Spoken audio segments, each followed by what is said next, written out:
Já diria no futuro um discípulo de Cristo que as duas realidades mais difíceis da vida são o amor e Deus. Com mais frequência do que se pensa, os problemas da vida humana têm sua origem no fracasso, na estupidez ou na mesquinhez em uma dessas áreas ou em ambas. No meu caso, foram nas duas. Uma visão distorcida de Deus me fez procurar o seu amor em outro abraço. O mais difícil é que em partes eu encontrei, pois o ser humano expressa também o amor de Deus e muitas vezes é um reflexo do amor do Eterno. Mas como somos limitados, nosso amor também o é. E nós que precisamos de uma entrega completa, só conseguimos dar e receber partes. E aquilo que mais concorre para ocupar o primeiro lugar em nosso coração, mais concorre para ofuscar a desesperada necessidade humana do amor divino. Minha história talvez você já conheça, pois fui vista por todos no pátio do templo quando fui arrastada pelos fariseus e mestres da lei. Eles me fizeram ficar de pé diante de uma multidão de gente e proclamaram em alta voz: "O que devemos fazer com ela, que foi pega em adultério?" A pergunta era uma nítida emboscada para Jesus, que com autoridade explicava as Escrituras e assim deixava os religiosos desgostosos e temerosos de perderem prestígio e ameaçar todo um sistema religioso vigente. Mas a vida exposta era a minha, e vida para eles nunca foi o mais importante. Para expor o quão vergonhoso era o meu pecado, eles me despiram da cintura para cima, deixaram nus meus seios e gritaram interpelando Jesus sobre o meu destino. Eu sabia bem o que a lei de Moisés orientava a respeito do adultério. Foi aí que as minhas pernas tremiam ainda mais e eu senti o meu coração pulsando fortemente, com a sensação angustiante de estar prestes a morrer. E morrer sem paz. Quando a iminência da morte é sentida, muito da vida vem à mente. Eu fechei os olhos, pois sabia que a qualquer momento as pedras poderiam vir em minha cabeça e eu caí de joelhos. Com uma mão eu cobri a minha nudez e com a outra eu protegi a minha face, pois não queria morrer desfigurada. Tinha barulho e muita gente, mas eu só conseguia ouvir a minha respiração e a sensação de que o ar estava acabando à minha volta.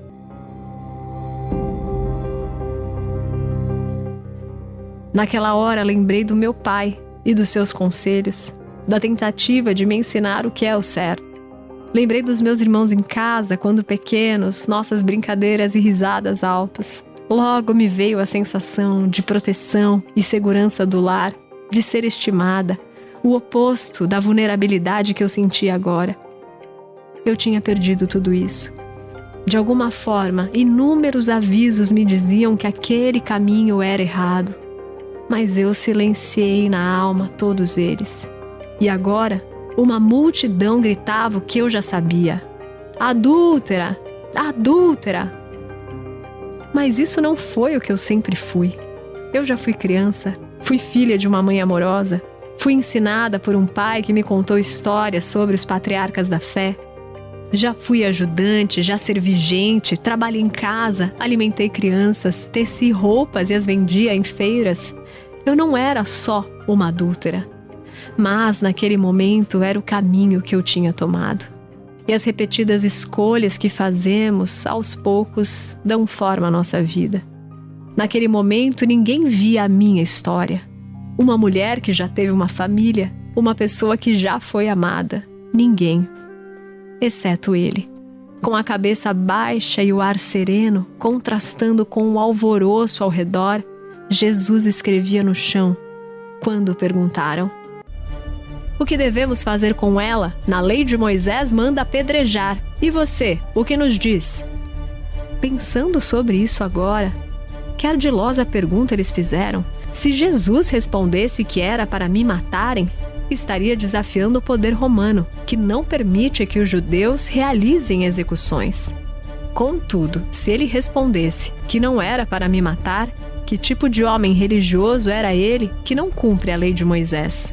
Fosse com uma ou outra resposta, eles teriam o que queriam: uma acusação contra Jesus.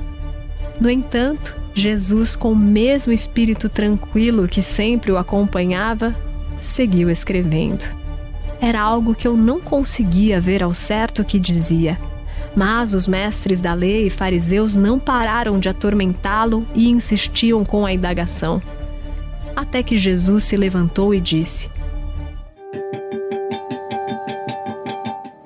Se algum de vocês estiver sem pecado, seja o primeiro a atirar a pedra.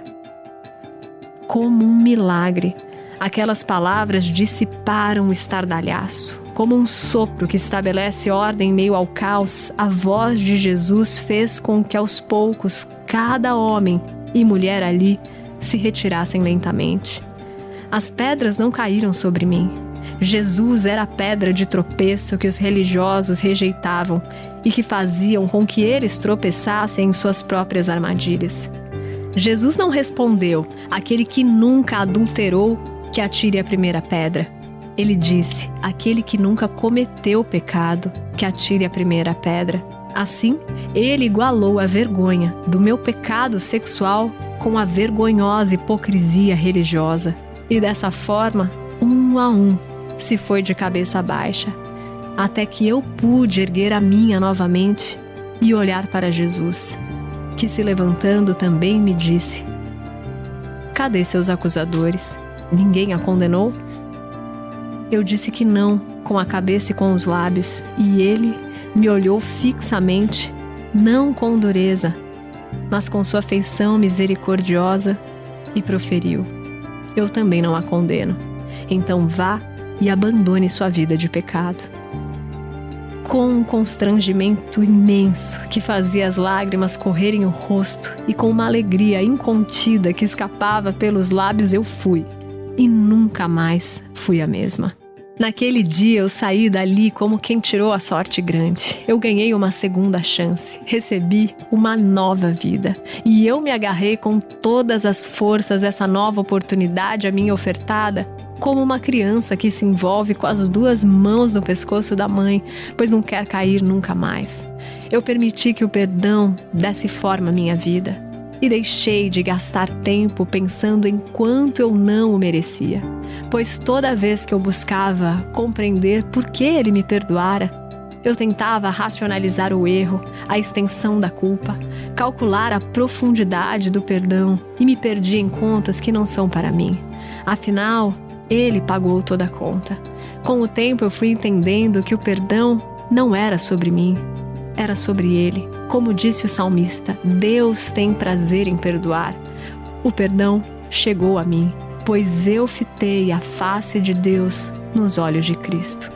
O tempo passou e as palavras e vida de Jesus seguiram alinhadas. Seu discurso e prática foram tão coerentes que hoje eu posso ter certeza que Deus me ama. E me ama, pois por essa verdade Jesus foi até as últimas consequências. Ele não voltou atrás. Pela verdade que Deus é amor, Jesus encarou a morte. O mesmo homem que naquele dia no pátio do templo trouxe luz à lei de Moisés, desviando o castigo que me era devido, agora, ao morrer na cruz, desviava a ira divina dos ombros humanos.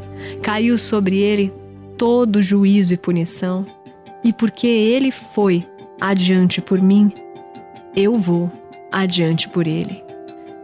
A dor que sinto é por não ter confiado em seu amor antes, por ouvir de meu pai as histórias de Deus e seu povo sem a confiança de acreditar, por já adulta saber que havia entre o povo um homem chamado Jesus trazendo nova vida às pessoas e não ter abandonado o meu pecado quanto antes e corrido ao seu encontro. Sinto por não ter andado com os 12, que eram seus discípulos e tinham em Cristo, além de Salvador, o melhor amigo. Contudo, não vou gastar meu tempo lamentando a dureza do meu coração. Todo dia acordo entregando esse coração diante dele, assim como os meus dias e a história da minha vida.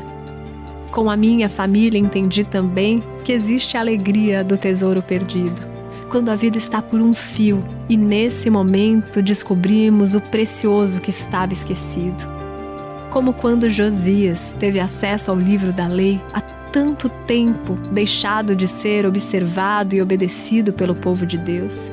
Diante da leitura, Josias rasga suas vestes e conclama ao povo a obediência. Assim como Davi, que redescobriu numa vila obscura a Arca da Aliança e decidiu colocá-la no centro da vida israelita, restaurando a antiga unidade à vida do povo de Deus em adoração e louvor. Aos poucos compreendi que existem tesouros que nem sempre reconhecemos a grandeza que tem e o seu valor de imediato. A culpa não é do tesouro em si, mas da nossa maldade. Em nada isso diminui a preciosidade que tem, só revela a nossa insensatez de perder o essencial atrás do ilusório. Como diria alguém depois de mim, as revoluções de fato grandes da vida não acontecem quando descobrimos algo novo, mas quando percebemos o valor de algo que sempre esteve aqui, mas não havíamos dado conta. Eu havia perdido a tranquilidade de frequentar a casa dos meus pais, de andar com liberdade pelas ruas e entre as pessoas. Quase perdi a minha própria vida quando esta foi exposta a conhecimento público. Mas, naquele dia, no olhar de Jesus, eu a reencontrei. Antes dele, eu não conseguia abandonar a relação de amor que eu tinha, mesmo sabendo ser um adultério, ser errada. Só quando o amor do Eterno me alcançou por completo, foi possível abdicar do parcial. E talvez você me pergunte como eu consegui isso, sendo que tantas vezes lutamos sem êxito. Eu deixei de lutar.